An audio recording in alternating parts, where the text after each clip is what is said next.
tarde, meus amores. Como é que vocês estão?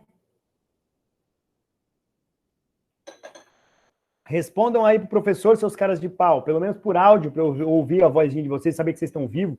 Gabriel, sucesso. Carol, beijo, me liga. Quem mais?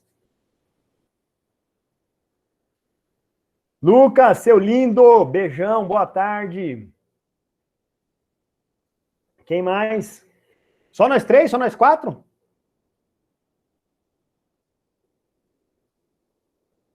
Hein, seus caras de pau? Vocês não falam com o professor, né? Vocês são sem vergonhas. Vitória, seja bem-vinda.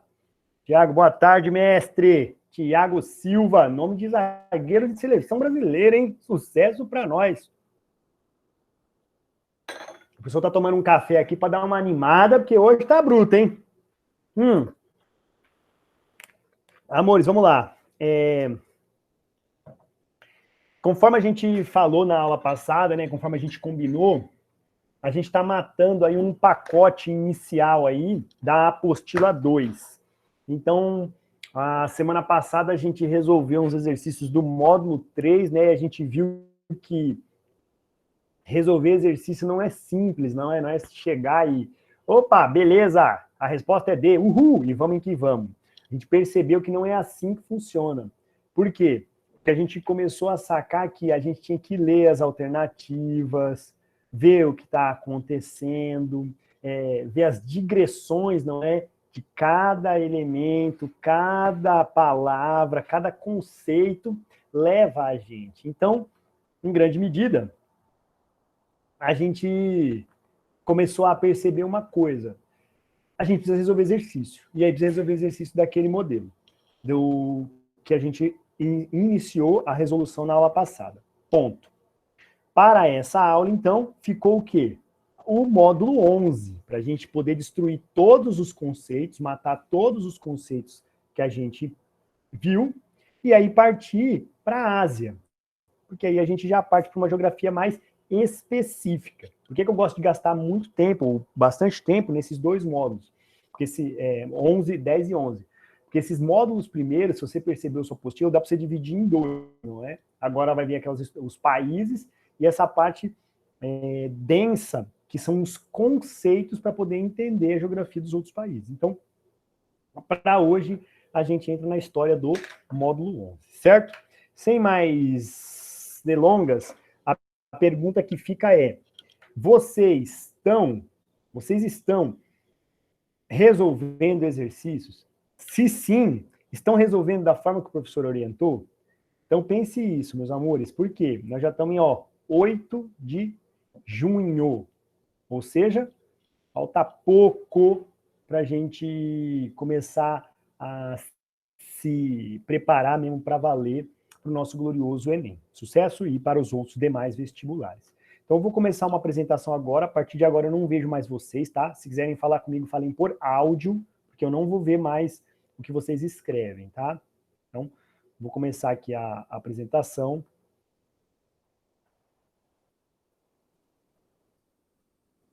Então, começando aqui.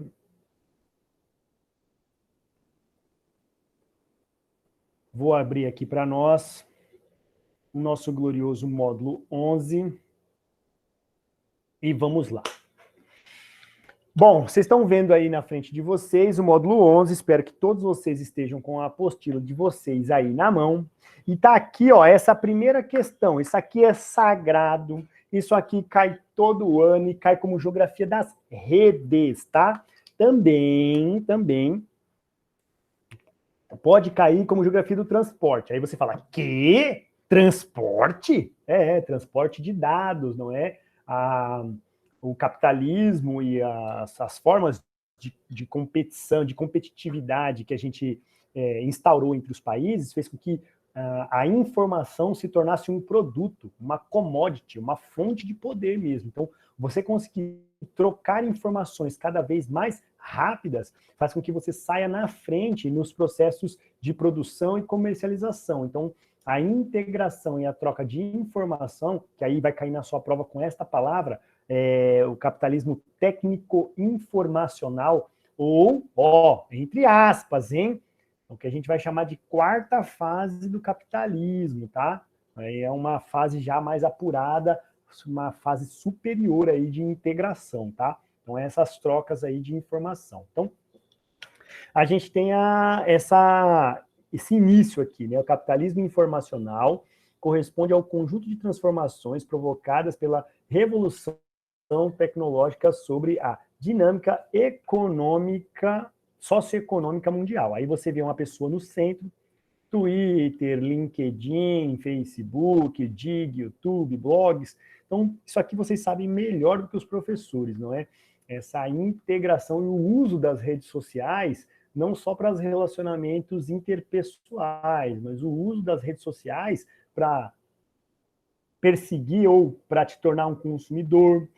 O Facebook, ele tem uma coisa muito importante, uma ferramenta empresa e tem uma conta no Facebook, e você quer anunciar, então você consegue fazer um mapa de calor. O que é um mapa de calor? Olhem para a tela do computador. Sua empresa está no meio, no centro, lá na 14, você cria um mapa ó, que faz um redondo, assim, ó, um perímetro, que aí os seus anúncios são direcionados para aquele público que está em volta de você e de você.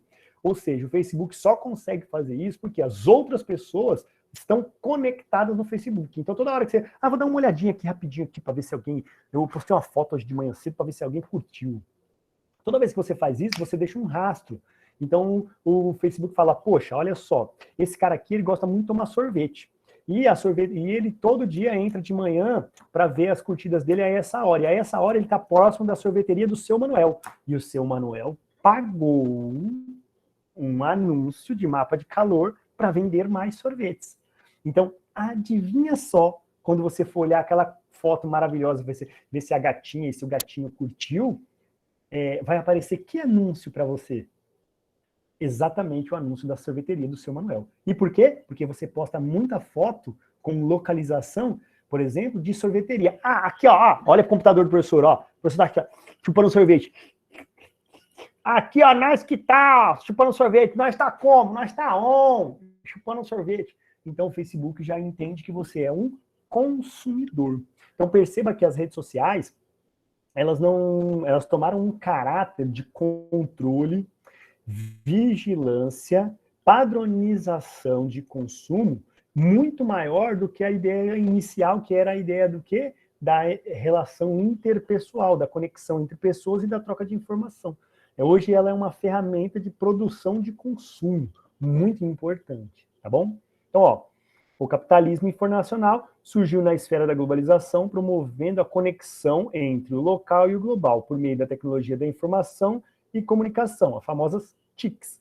Então, essa tecnologia proporciona maior rapidez na transmissão e recolhimento de informações, ampliando a conexão em redes sociais e capacitando o capital financeiro e produtivo a agir mundialmente, entre outras transformações do espaço geográfico e das relações interpessoais no âmbito econômico-cultural, redimensionando assim as noções de espaço e tempo.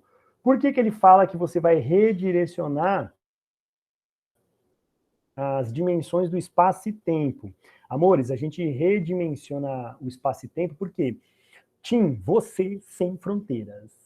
O mundo está ao alcance das suas mãos. O mundo está ao alcance de um clique. Netshoes, em 2 dias o tênis está na sua casa. Então, perceba que antes havia esse bloqueio do espaço era o quê? O tempo que você tinha que se deslocar até um lugar para achar o que você queria e se deslocar de volta para o seu lugar de origem.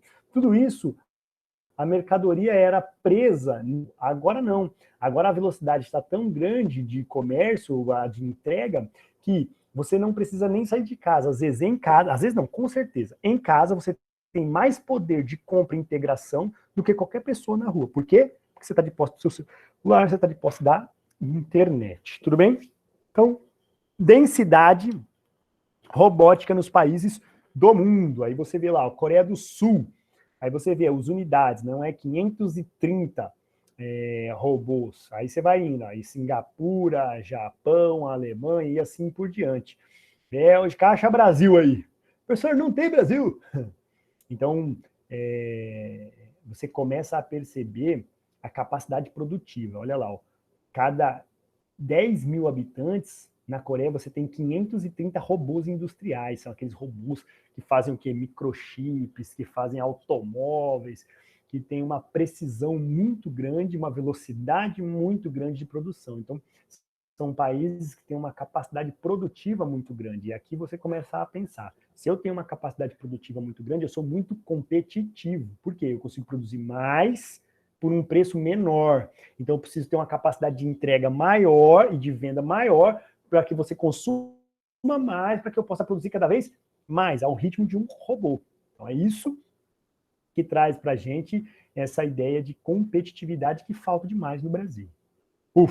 Fechado esse pacote, a gente vai logo porque é gostoso, vai para o que interessa, vai para a delícia da vida, que é a nossa gloriosa FUVEST, ok? Então, adoro o vestibular da FUVEST, para os navegantes que não sabem, é o nosso glorioso da USP, né?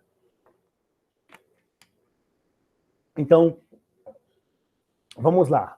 Primeira coisa, de acordo com o historiador Martin Lyons, se é assim que pronuncia, nos temores contemporâneos em relação ao acesso ilimitado a sites perigosos na internet e às dificuldades enfrentadas por governos de diversos países no policiamento da distribuição de informação, houve eco do pânico causado pela invenção da imprensa.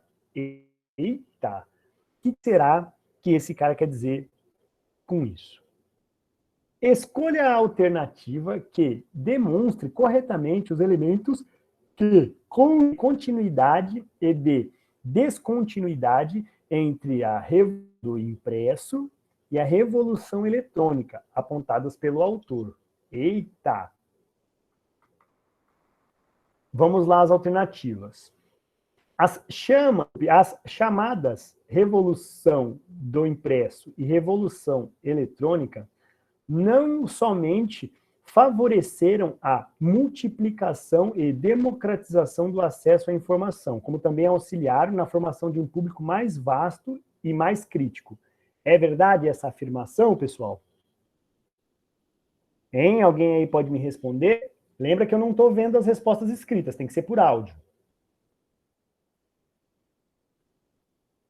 E aí, pessoal? Essa alternativa é verdadeira ou não? Respondam para mim, seus caras de pau, que eu não estou vendo vocês. Não.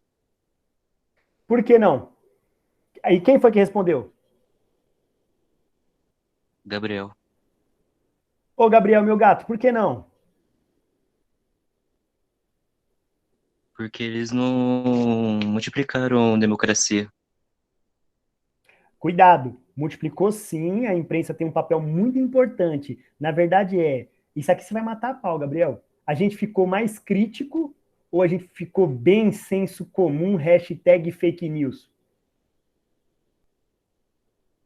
Mas fake news. Exatamente. Então, essa aqui tá errada só pelo finalzinho. A gente não tá mais crítico, Gabriel. Na verdade, a gente nem lê direito. A gente pega a notícia e já sai que o quê? Compartilhando. E às vezes é até mentira. Tá? Então, essa tá errada por causa do crítico. Olha que detalhe importantinho. Então, para nós, a revolução da imprensa é extremamente importante. Nos regimes totalitários de esquerda, tá, Gabriel? O que a gente chama de socialismo, uma coisa muito, um traço muito importante dele, sabe qual que era? O controle da imprensa. Então, quando você controla a imprensa, quando você cerceia o trabalho da imprensa, quando você não deixa o veículo de imprensa trabalhar, quando você persegue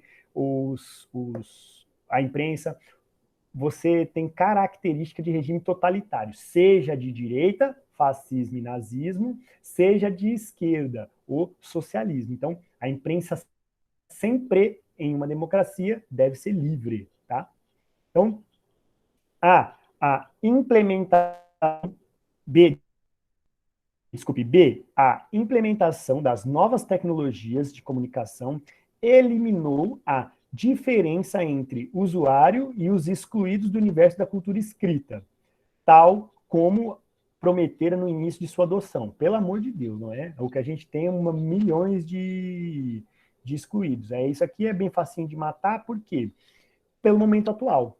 Se não é você, Gabriel, tá aí sentadinho aí no seu computador, com energia, com internet, no celular, e tudo isso sendo construído como estrutura para que você possa passar no vestibular, estude, arrume um bom emprego, sem isso, você não estaria aqui conversando comigo. Nem todo mundo tem esse acesso. Isso é um dado muito curioso, botem na redação de vocês no final do ano. 4,8 milhões de alunos brasileiros não têm acesso nenhum à internet. Então, esses caras estão completamente fora o quê? Dessas aulas remotas e EAD. Então, essa aqui está muito errada, tá? Muito fora. C. A manutenção de índices elevados de circulação de fake news nas redes sociais demonstra que a revolução da comunicação depende de quem domina e de quem usa as tecnologias. Essa aqui não tem nem dúvida, né, meu? Essa tá perfeita em cima. Não sei se é a resposta, mas tá perfeita, tá em cima. Guarda essa aí. A C tá muito boa. D. Diferentemente do Index Librorum Prohibitorum, será que não tem a mínima ideia se é assim que pronuncia, que a gente sabe que foi o quê? A queima dos livros, né? O índice dos livros proibidos durante a Santa Inquisição, não é? A gente queimou um monte de livro. Promulgado para a atuação da Inquisição no controle de expansão do protestantismo durante o século XVI, os atuais marcos regulatórios da internet limitam-se ao controle da pornografia. Então a internet é um ambiente muito livre e é meio problemático isso, por quê? Porque você cai numa... A gente parar para pensar. Todo mundo tem o direito de expressão, vedado o anonimato. É assim que a Constituição fala. Você pode falar o que você quiser, só que é vedado o anonimato. Por quê? Porque dependendo do que você falar, você pode ser responsabilizado. Eu posso falar o que eu quiser, mas eu posso falar uma coisa racista? Eu posso falar contra a democracia? Eu posso ser misógino? Eu não posso. Então, falar eu posso. Eu posso chegar aqui e destilar ódio para vocês. Só que como é vedado anonimato, se alguém me processar, eu tenho que responder por isso. Então, é um problema aqui porque ao regular a internet, eu proíbo você de falar. Então, falou contra a democracia, perde a conexão, acontece alguma coisa, vai preso, etc. Então, eu estou fazendo o quê? Eu estou cerceando o seu direito de se manifestar. Porque você tem que ter o direito de se manifestar, mas também tem que ser responsabilizado para tal. E é um problema terrível responsabilizar o quê? Os milhões de usuários da internet. Aí, quando você assusta, a fake news, você não sabe onde começou, e aí você se espalhou. Então, você espalha uma mentira sobre o coronavírus, por exemplo. Você tem que ser responsabilizado por isso. Só que não tem como saber de onde veio, porque é o tal do viralizou. Então, controlar a internet é meio perigoso. Por quê? Se o governo controla a internet, ele controla também o quê? A sua expressão. É muito difícil decidir sobre isso aqui. Por isso que a gente só controla a pornografia e etc. Então tá errado essa aqui, tá? O advento da tipografia não foi necessariamente revolucionário, pois não mudou a natureza nem os assuntos dos livros. Já a tecnologia digital suprimiu todas as formas anteriores de comunicação da oral à impressa. Essa aqui é completamente fora, nem suprimiu, simplesmente ela aumentou, melhorou ainda, as pessoas podem se comunicar e se expressar de várias formas usando os meios digitais, e o advento da tipografia foi uma revolução. Por quê? Porque ele aumentou a quantidade de livros. Aumentando a quantidade de livros, você tem mais pessoas tendo acesso a mais obras. Isso foi muito importante na revolução. Então, resposta C de sabedoria, tá? Então, resposta C. Vamos para a questão 2. Muito boa essa questão, hein? Olha quanto que a gente aprendeu com tudo isso que veio junto. Então, essa da TV aqui a gente já brincou com ela, não é? Eu quero essa aqui, ó. Cadê? Essa aqui, ó. Facebook e YouTube, essa aqui, ó. Essa 3 aqui, ó. Nosso glorioso Mark Zuckerberg. Essa 1 minutinho para vocês, hein? Comecem a ler aí.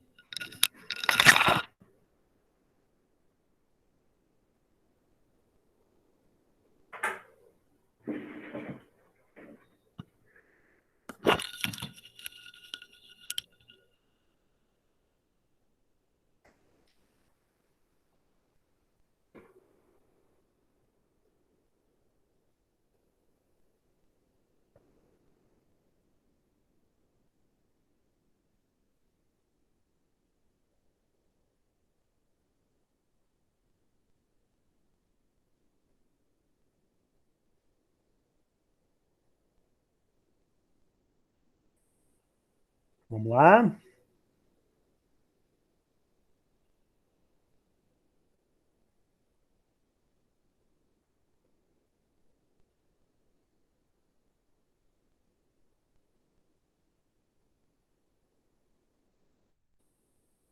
Bom, dei esse tempinho aí para vocês lerem, já irem pensando.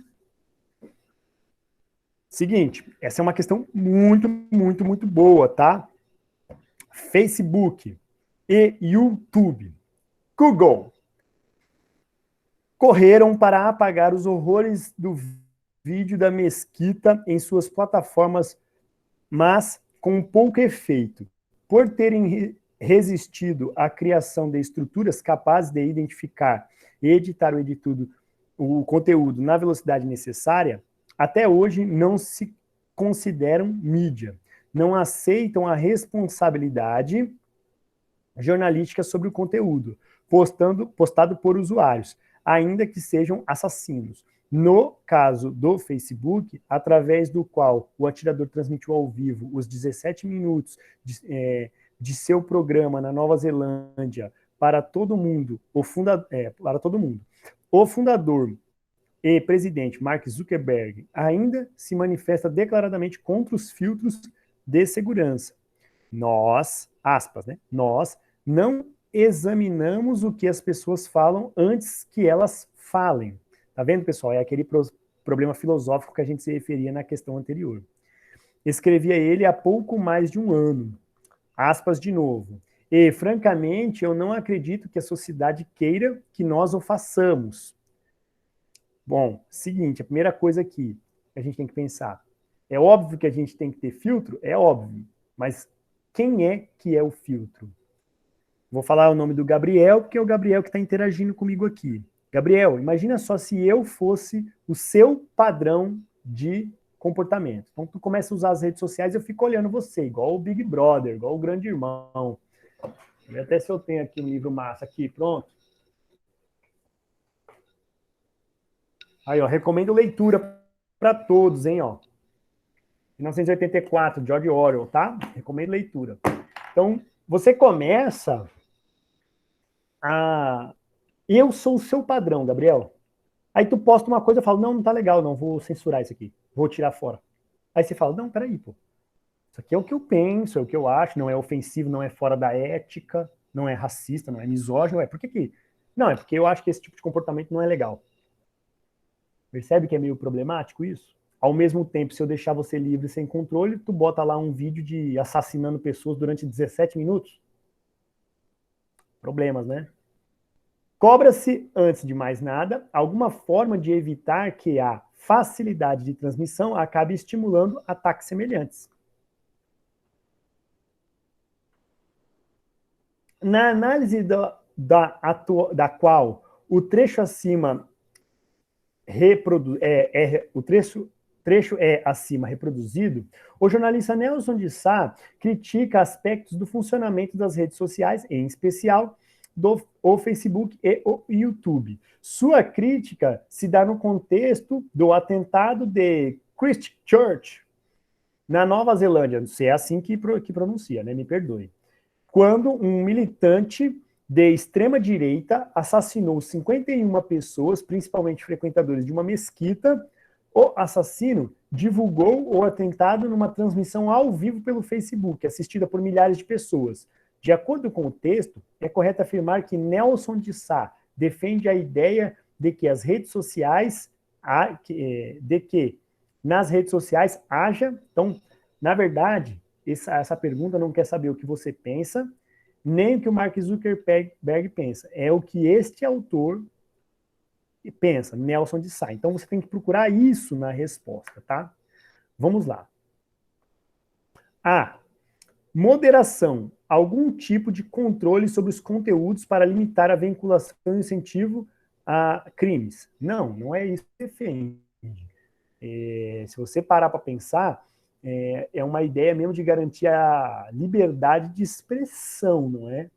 Ou seja, eu não posso controlar o que as pessoas falam, antes que elas falem. Então, depois que você fala, depois que você manifesta um pensamento preconceituoso, é que você vai ser responsabilizado. Algumas pessoas aqui podem falar, não. Isso aí tinha que ser antes. O cara, quando o cara for falar, já tem que ser preso. Só que quando você faz isso é uma característica muito clara de ditaduras, não é? Seja de esquerda, seja de direita. Controle da informação.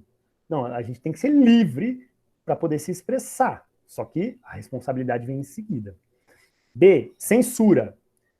A interrupção dessas redes sociais responsável pelos atos de violência como o atentado. Não. A rede social não tem nada a ver com isso, não é? Quem fez foi a pessoa postada na rede social. E a rede social não pode o quê? Limitar a postagem, por quê? Imagina o Zuckerberg determinando o que é bom para você ou não. C, bloqueio. A paralisação das atividades do Facebook e do YouTube no Brasil. Não, ele não defende isso, não é? D, livre difusão. Peraí. Cadê? D, livre difusão. A função das redes sociais é, como disse Mark Zuckerberg, garantir a livre expressão de quem as usa. Não, também não é isso, não é? Ele não fala que as redes sociais é que tem que garantir. Elas estão lá livres, as pessoas usam se querem ou não. Quem garante isso é o Estado, não é? O Estado que garante, democrático, que você tenha liberdade. Estatização. Eita, já comecei com medo na primeira palavra. O reconhecimento de que crimes são vinculados na internet, que são de que... Eita, pega! O reconhecimento de que crimes são veiculados na internet deve levar à intervenção do Estado, com letra maiúscula aí, nas redes sociais, para garantir a partir de órgãos estatais de regulação. Ave Maria. Primeira coisa, o professor tem que ler direito, e esse aqui é um processo mesmo de intervenção do Estado, de uma ditadura mesmo na liberdade de expressão. Aqui bem fácil, não é? Muito provavelmente a resposta vai ser A, moderação, algum tipo de controle sobre os conteúdos para limitar a veiculação e o incentivo a crimes. Eu acho que é a resposta que mais se adequa, mais chega perto ao que o Nelson de Sá defende nas ideias de rede social dele, tá? Essa é uma questão, certeza que cai uma dessa no Enem ou nos vestibulares que vocês vão prestar, devido a tudo que vem acontecendo no nosso país. Vocês sabem mais do que eu, o inquérito aí da fake news, e dos problemas que a gente tem com a internet mesmo, cada maluco falando cada coisa de tudo que é lado, tá? Então, probleminhas, tá? Aqui, questão 6, o ERG, muito bom o vestibular dela, porque o vestibular dela na segunda fase é aberta, e são umas questões bem legais de geografia, tá? Então, todo mundo aí na questão 6 da UERJ, tá? Dá uma lidinha aí, o professor vai dar um tempo para vocês darem uma lida.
Bom, vamos lá. Já dei um tempinho aqui para vocês lerem, para a gente não perder muito tempo. O uso de tecnologias para influenciar o debate político não é novidade. Na eleição presidencial brasileira de 2014, 10% das interações no Twitter foram feitas por máquinas. Medo, muito medo. Desde então, os cientistas encontraram evidências de e influência de robôs em torno de grandes debates. Uma pesquisa da USP com participantes de um protesto em São Paulo contra o governo Dilma em 2015 mostrou que 64% acreditavam que o PT queria implantar um regime comunista, 71% que o filho do Lula é um dos sócios da Friboi e 53% que o PCC é um braço armado do PT. Já em manifestações contra o impeachment, no ano seguinte, 56,7% afirmavam que os protestos contra a corrupção foram articulados pelos Estados Unidos. E 55,7% diziam que o juiz Sérgio Moro é filiado ao PSDB. Nenhum dos pontos mencionados nas enquetes é fato. Ai, pessoal, aqui vamos fazer uma meia-culpa para nós, né? Olha, dá até de medo. Cara, por que a gente ficou desse jeito, né? Se não faz parte da minha ideologia, então é tudo mentira, é tudo uma loucura, é tudo horrível e eu fico cego. Se faz parte da ideologia que eu acredito, então, ao mesmo tempo, e danosamente igual, tudo é verdade, tudo tá com a razão, é assim e pronto. Quando a gente pensa desse jeito, seja a esquerda, seja a direita, a gente justifica mentira e loucura e para tudo que é lado, porque a gente para de ouvir, né? A gente para de ouvir o outro na complexidade do outro. Então, acho que são coisas absurdas lidas aqui para nós e que esses robôs dispararam de maneira massiva para as pessoas que não pesquisam mais. Lembra, Gabriel, lá da questão? Senso comum, as pessoas não estão mais críticas, então as pessoas saem reproduzindo aquilo e aí vira essas imbecilidades, né? Como mamadeira de piroca, como dentre outras loucuras que se fala por aí de todo mundo e de todos os lados, tá? Bom, a ampliação da inclusão digital. Aliás, vamos ler primeiro, né? A influência da inteligência artificial no debate político tornou-se eficaz após a ocorrência do seguinte processo social: ampliação da inclusão digital. Boa. B, o enfraquecimento da ação legal? Não, na verdade, a gente está criando cada vez mais instrumentos de regulação, não são suficientes, mas a gente está criando.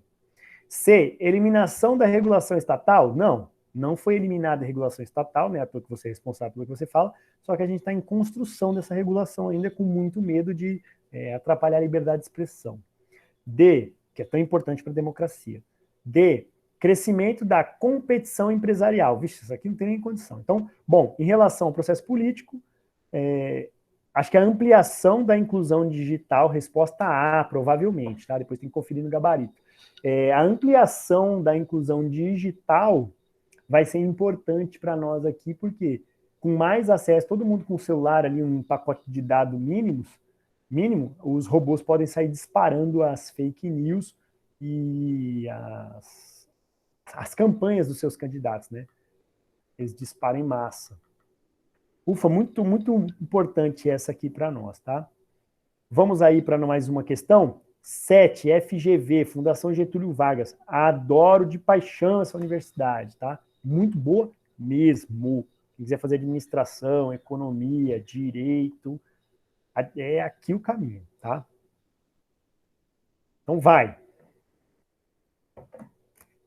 Dá esse um minutinho aí. Um minutinho certinho eu vou dar para vocês lerem, hein?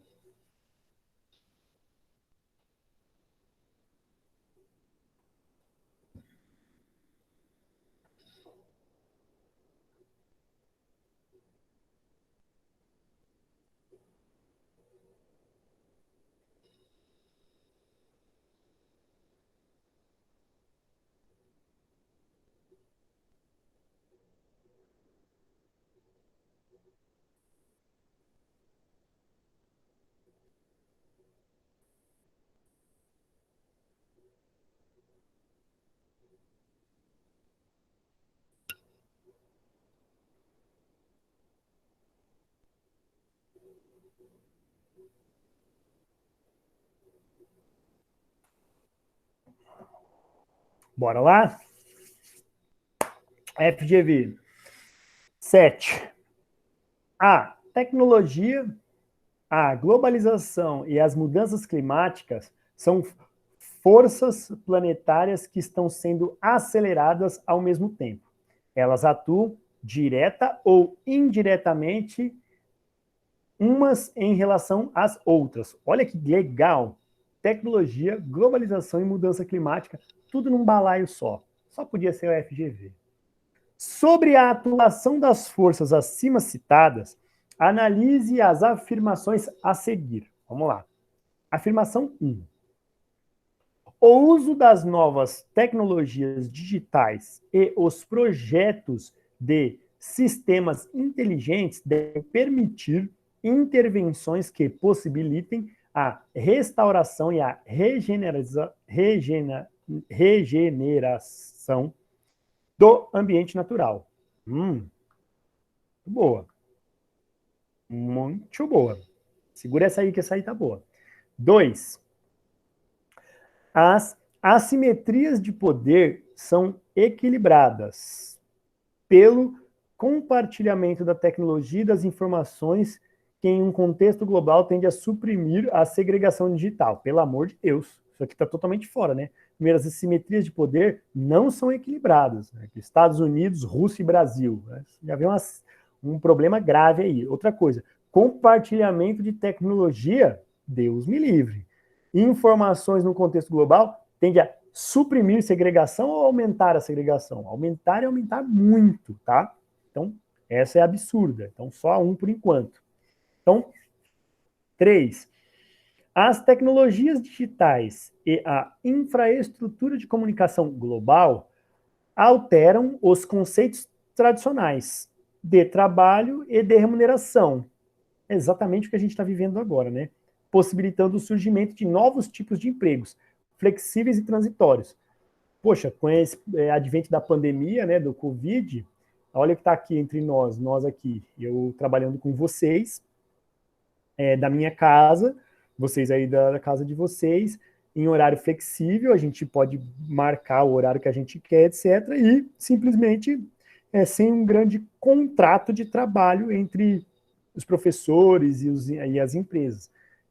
Pode ser uma prestação de serviço. Muito importante isso aqui, gostei. Provavelmente está correta. Então, vamos lá nas alternativas. Eu vou de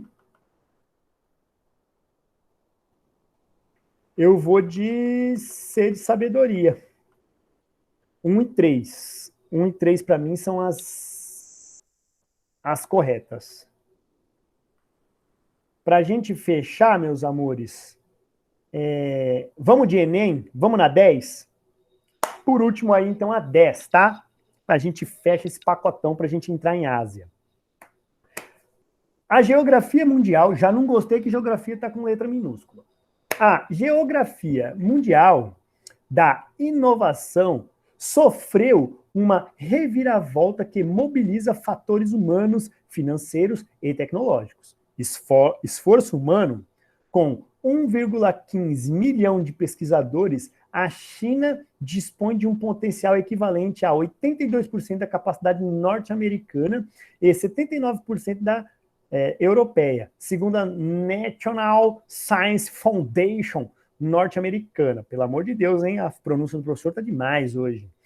O país deverá concentrar 30% de todos os pesquisadores do mundo até 2025. Que delícia, né, cara? Investimento em tecnologia, em educação, investimento em professor, em educação, em bolsa de estudo. Esforço financeiro. Em 2009, pela primeira vez, a China apresentou um orçamento para a pesquisa que a colocou em segundo lugar no mundo, ainda bastante longe dos Estados Unidos, mas à frente do Japão. Esforço tecnológico. Em 2011, o país se tornou o primeiro depositante mundial de patentes, graças a uma estratégia nacional que visa passar do Made in China, produzido na China, para o Design in China, ou seja, projetado na China. Ó, é por isso que eles vão virar um dragão que vai engolir o mundo inteiro, não é, pessoal? Então, O texto apresenta um novo fator a ser considerado para refletir sobre o papel representado pela... Então, de novo, o texto apresenta um novo fator a ser considerado para refletir sobre o papel representado pela A. Ampliação da ciência e tecnologia no desenvolvimento produtivo, que aumenta o potencial inventivo. Guarda essa. Gostei de... Guarda essa aí. B. Ampliação da capacidade da indústria de base? Não. Siderúrgica? Não. Que coopera para diversificar os níveis produtivos? Não, né? Essa aqui está fora. Por quê? A indústria de base é uma indústria um pouco mais pesada, lenta. Então, ela contribui para a produção de materiais que vão virar outras coisas, mas não que ela diversifique o nível produtivo. É a indústria leve que diversifica o nível produtivo, tá? A metalmecânica. C, quem quer fazer engenharia mecatrônica, aí é um bom caminho. C, exploração da mão de obra barata, até aí sim, que atrai fluxos de investimentos industriais para esse país. Esta, olha que questão bonitinha. A C está correta. China tem essa característica, mas ela responde à questão? Cuidado, hein? Esse é o tipo de pegadinha. Por quê?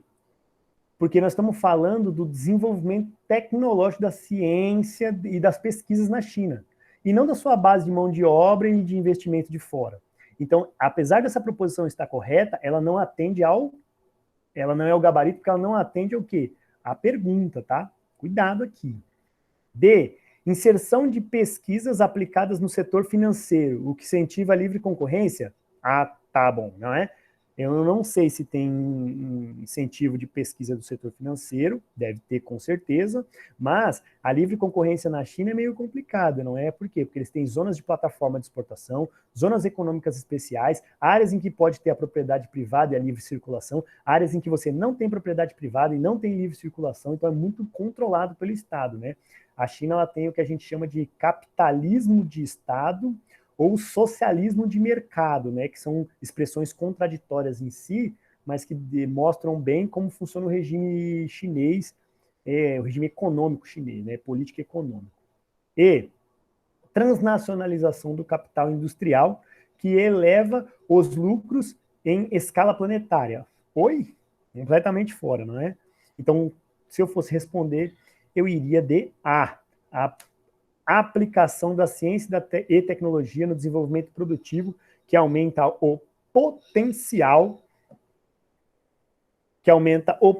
inventivo, que é exatamente o que acontece com a China e o que deveria acontecer com o Brasil. Amores, se vocês puderem voltar e ler esse texto da 10 novamente, leiam esse texto e pensem no seu país, sabe? Na ideia de um esforço humano, ou seja, a gente valorizar e criar o quê? Valorizar a universidade, valorizar os professores, valorizar a pesquisa. Esse era a ideia do valor humano. Valor financeiro, em vez da gente reduzir bolsa de estudo, em vez da gente cortar recurso da educação, em vez da gente entregar o FNDE, o Fundo Nacional de Desenvolvimento da Educação, a um partido de centro, aí, a pessoas que são envolvidas com corrupção, a gente entregar na mão de um técnico que saiba mesmo o que fazer com esse dinheiro. Esforço tecnológico é você criar patentes, não é? Fazer com que seu país se acostume a criar patentes, ou seja, inventar as coisas para que as pessoas, que a gente possa vender tecnologia no futuro. Então a China está fazendo a lição de casa há anos e por isso que ela tem se tornado esse monstro que vai engolir a gente daqui a pouco. Esse texto é basicamente o que o Brasil deveria fazer, não é? Aí você pode falar, professor, então você está criticando o atual governo? Não. A gente teve um momento de muita prosperidade aí em governos passados para a educação, é inegável que melhorou, mas ao passo de, da mesma forma, a gente entregar esses cargos importantes do Ministério da Educação a partidos que ajudem a gente. Isso é meio problemático, porque a gente não põe o quê? Quem entende do riscado para nos ajudar. Aí fica essa loucura, não é? E aí o professor está falando do atual presidente, o professor está falando mal. Não, não é isso. Estou falando mal do atual, do passado, do retrasado, do retrasado, do retrasado. Então, eu estou falando mal desde os anos 90 até 2020, tá? Então, estou falando mal de todos eles. Então, se você quer encarar dessa forma por falar mal. Amores, Fechamos, então, o pacote. Agora a gente entra em outro pacote na aula que vem, que é o pacote dos países. A gente vai para a Ásia para entender alguns países específicos e mais, a gente entender como vai funcionar essa geografia desses outros países. Espero que tenha gostado aí das resoluções, espero que tenha acertado, que hoje a última aula e essa tenha sido eu falando coisas que você já tem consolidado, já sabe, tirou alguma duvidazinha ali, só pequenininha, porque aí quer dizer que a gente está pronto para o próximo módulo. Dúvidas, medos e anseios. Gabriel, amor da minha vida, você tem alguma coisa a dizer? Gabriela? Tudo bem? Gabriel, tá tudo inteiro aí?